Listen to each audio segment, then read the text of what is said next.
அதாவது 2 வழக்குகள் மருத்துவர் ஐயா அவர்களின் தரப்பில் தாக்கல் செய்யப்பட்டது. அதில் ஒரு வழக்கு பாட்டாளி மக்கள் கட்சிக்கு இந்திய தலைமை தேர்தல் ஆணையம் வழங்கிய மாம்பழம் சின்னத்தை நிறுத்தி வைக்க வேண்டும், அதனுடைய செயல்பாட்டை நிறுத்தி வைக்க வேண்டும் என்று ஒரு வழக்கு, அதாவது அந்த மேங்கோ சிம்பிளை ஃப்ரீஸ் பண்ணணும் என்று ஒரு வழக்கும், இன்னொன்று பாட்டாளி மக்கள் கட்சிக்கு அனுப்பிய ஒரு சுற்றறிக்கையை ரத்து செய்ய வேண்டும் என்ற 2 வழக்குகள் தொடரப்பட்டது.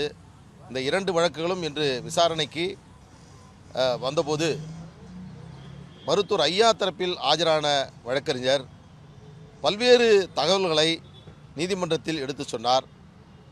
இந்த வழக்கு டெல்லி உயர்நீதிமன்றத்தில் தாக்கல் செய்யப்பட்டு சென்னை உயர்நீதிமன்றத்தில் இருக்கும் முன்பாக தாக்கல் செய்யப்பட்டு 2 நீதிமன்றங்களும் சிவில் நீதிமன்றத்தை நாடுங்கள் என்று கொடுத்த உத்தரவை அவர் நீதிமன்றத்தில் படித்த பிறகு நீதிபதி அவர்கள் சிவில் நீதிமன்றத்தில் நாடுங்கள் என்று சொன்ன ஒரு வழக்கை எப்படி சென்னை உயர்நீதிமன்றத்தில் மீண்டும் நீங்கள் தாக்கல் செய்தீர்கள் என்று அவர் கேள்வி எழுப்பிய போது, அங்கே சிவில் நீதிமன்றத்திற்கு சென்றால் எங்களுக்கு 5 வருடம் 10 வருடம் ஆகும், உடனடியாக நிறுத்த வேண்டும் என்று சொல்கிறார். இந்த வழக்கில் இன்னொரு வினோதமான ஒரு கோரிக்கையும் மருத்துவர் ஐயா தரப்பில் வைத்தார்கள். என்னவென்றால், எங்கள் இருதரப்பிலும் இருக்கக்கூடிய பிரச்சனைகள் சுமூகமாகின்ற வரை தமிழ்நாட்டில் பொது தேர்தலை தேர்தல் ஆணையம் அறிவிக்கக்கூடாது என்ற ஒரு முறையீட்டையும் இன்று அவர் வைத்திருந்தார். இந்த வழக்குகள் இன்று விசாரணைக்கு வந்தது. தேர்தல் ஆணையத்தின் சார்பில் ஆஜரான வழக்கறிஞர் இதற்கு முன்பாக டெல்லி உயர்நீதிமன்றம் ஒரு தெளிவான உத்தரவை பிறப்பித்திருக்கிறது. பதிவு செய்யப்பட்டு அங்கீகரிக்கப்படாத அரசியல் கட்சிகளில் உள்ள உள்கட்சி பிரச்சனைகள் ஏற்பட்டால் அது குறித்து தேர்தல் ஆணையம் சிவில் நீதிமன்றம் வழங்கிய தீர்ப்பின் அடிப்படையில் தான் முடிவெடுக்க முடியும். இதுவரையில் அப்படி எந்த தீர்ப்பும் வழங்கப்படவில்லை. ஒரு புறம் சிவில் நீதிமன்றத்தில் வழக்கை தாக்கல் செய்துவிட்டு இன்னொரு புறம் ரிட் நீதிமன்றத்தில் ஒரு வழக்கை தாக்கல் செய்வது என்பது ஏற்றுக்கொள்ள முடியாது என்று அவர் தரப்பில் வாதம் வைக்கப்பட்டது. இந்த வழக்கை விசாரித்து கொண்டிருந்த நீதிபதி அவர்கள் இதே பிரச்சனையை சிவில் நீதிமன்றத்தில் நீங்கள் எழுப்பியீர்கள், 4/12/2025 உத்தரவு நகலை ரத்து செய்ய வேண்டும் என்று சிவில் நீதிமன்றத்தில் தாக்கல் செய்துவிட்டு அதே உத்தரவு நகலை ரத்து செய்ய வேண்டும் என்று தற்பொழுது ரிட் நீதிமன்றத்தில் தாக்கல் செய்திருப்பது என்பது கண்டிக்கத்தக்கது என்று நீதிபதிகள் சொன்னார்கள்.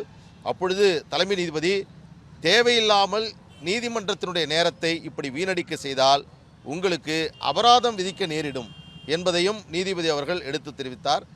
மீண்டும் அவர் இதனுடைய வழக்கினுடைய தன்மை, இருதரப்பிற்கான பிரச்சனைகள், இதையெல்லாம் நீதிமன்றத்தில் எடுத்து சொல்லுகின்ற முயற்சி செய்த போது நீதிமன்றம் மிக தெளிவாக சொன்னது, நீங்கள் சிவில் நீதிமன்றத்திற்கு சென்று உங்களுடைய உரிமையை நிலைநாட்டிக் கொள்ளுங்கள் என்று சொல்லுகிறார். அவர் பல்வேறு குற்றச்சாட்டுகளை வைக்க முன்பட்டார். இது மோசடி செய்யப்பட்டிருக்கிறது, ஆவணங்கள் திருத்தப்பட்டிருக்கிறது என்று சொன்னபோது நீதிபதி இதையெல்லாம் ஆய்வு செய்து ஆவணம் திருத்தப்பட்டிருக்கிறதா, மோசடி செய்திருக்கிறதா என்பதை சிவில் நீதிமன்றம் தான் தீர்வு செய்ய வேண்டும் என்று சொல்லியிருக்கிறார்கள். இல்லை, அது அந்த நீதிபதி சொன்னார், இந்த மாதிரி தேவையில்லாமல் போட்டுக்கிட்டீங்க, இதுக்கு பிறகு நீங்கள் ஏதாவது வாதிட்டால் நான் அபராதம் விதிக்க வேண்டி வரும் என்று சொன்னார். எங்களை அது இந்த வழக்கில் ஒரு எதிர்த்தரப்பினராகவே சேர்க்கவில்லை. எங்களுக்கு வழங்கப்பட்ட நோட்டீஸை ரத்து செய்ய வேண்டும் என்றால் முறையாக அதற்கான ஒரு எதிர்த்தரப்பினராக சேர்த்து தான் அந்த வழக்கையை தாக்கல் செய்ய வேண்டும். அந்த நடைமுறை ஆனால் நாங்கள் இன்றைக்கு இந்த மனுதாரருக்கு நீங்கள் அபராத விதியுங்கள் என்று சொன்னால், மிக மூத்த அரசியல் தலைவர், தமிழ்நாட்டில் ஒரு பெரிய அரசியல் இயக்கத்தை உருவாக்கியவர், அவருக்கு ஒரு நீதிமன்றம் அபராதம் விதிக்கக்கூடிய நிலையை ஏற்பட்டுவிடக்கூடாது என்பதற்காக நாங்கள் இன்றைக்கு அமைதி காத்தோம். இதுதான் மருத்துவர் அன்புமணி ராமதாஸ் அவர்கள் எங்களுக்கு கற்றுக் கொடுத்த பாடம். அதை பின்பற்றி நாங்கள் இன்றைக்கு நடந்து கொண்டிருக்கிறோம்.